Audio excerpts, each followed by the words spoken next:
Alrighty, so today we're working on the 2011 Canyon. This is a SLE Canyon. It's got the 4-cylinder rear-wheel drive setup, the automatic transmission. What's gone wrong is the carrier bearing halfway through the drive shaft. It's a split drive shaft, comes off the transmission. That bearing's gone. It's just worn right out. And then the universal joints are pretty much worn right out. So instead of just buying new universal joints and a new carrier or hanger bearing, you can buy this whole drive shaft assembly on Amazon for, I think it was $380, and then plus shipping and handling it was just over $400. But not too bad. It's made in China. But to get just the U joints and the hanger bearing was over $200, and I thought, okay, well, let's just get this thing and just pull the old one out and put the new one in. So hopefully it'll be a lot easier than having to remove all the universal joints and such, because in this case it should just be the bolts underneath that hold on to the rear differential. Right here. So this universal joint here, you gotta get those two bolts there, and then on the other side there's two more up there. Let's see if we get those in the two more up there. And then we wheel back. This is the hanger bearing here. It's totally gone. So we're gonna get those two bolts.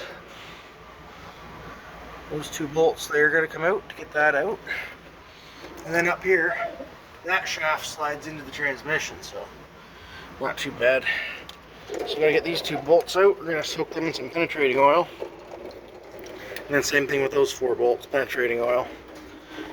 But everything else looks pretty decent. No other issues right now, so just that drive shaft.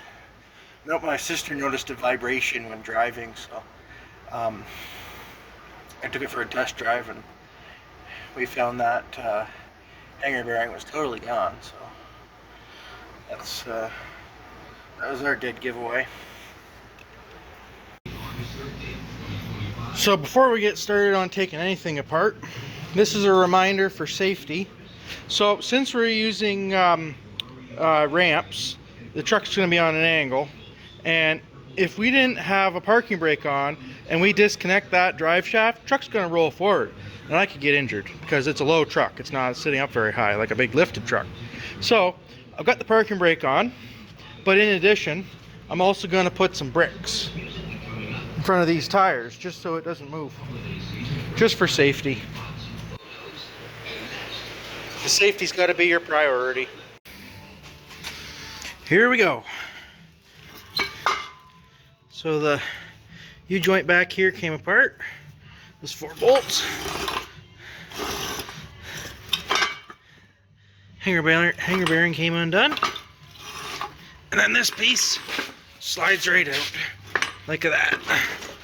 See in there, it's got a spline. There's the female side, and then the shaft on the transmission is the male. That's got the universal joint there. So 3 universal joints.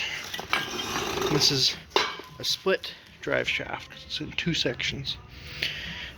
But as you can see there, that's not supposed to look like that. And we'll put the new one in. Get it all unwrapped and bolted up.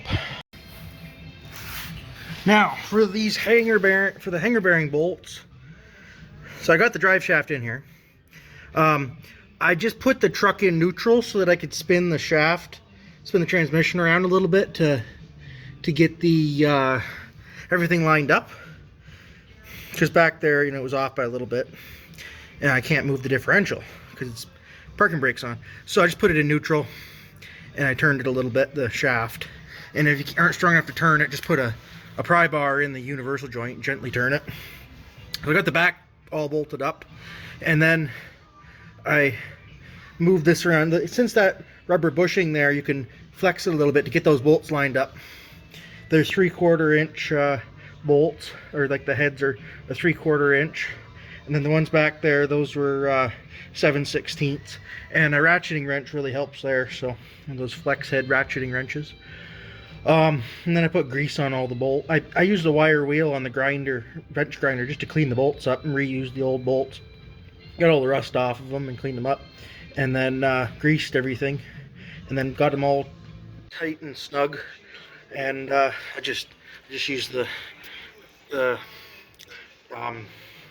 don't know what that is, almost 2 feet, I don't know, 18-inch, half-inch drive ratchet on those bolts there, just to get them tight.